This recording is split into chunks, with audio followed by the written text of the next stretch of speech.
So hi! Welcome and welcome back to my YouTube channel, and for today's tutorial, ituturo ko sa inyo kung paano nga ba mag-update ng ating Land Bank mobile banking app. But first, kindly subscribe to my channel and don't forget to hit the subscribe button and the bell to notify you for my new updates. And if you want to learn more, just keep on watching and let's start.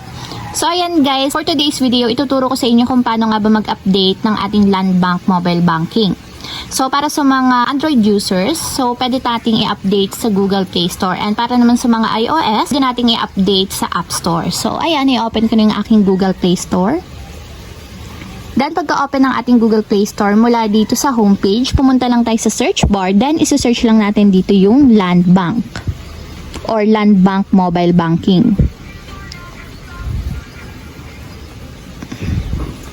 So, ayan, i-open lang natin yung Land Bank.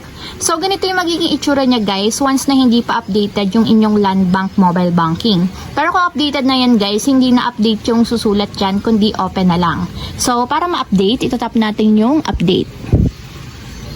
And wait natin guys hanggang sa matapos ma-install sa ating mobile device. So, ayan, kapag ganyan yung itsura, open na yung nakalagay, pwede na nating itap yung open para directly mapunta tayo sa pinakang application ng Land Bank. And makikita nyo na guys na may bagong feature si Land Bank. So, once nga pala guys na nag-update tayo ng Land Bank mobile banking app, automatic magla-login ulit tayo kasi nag-auto log out yan. So, basahin nyo ulit dito yung mga terms and condition ni Land Bank.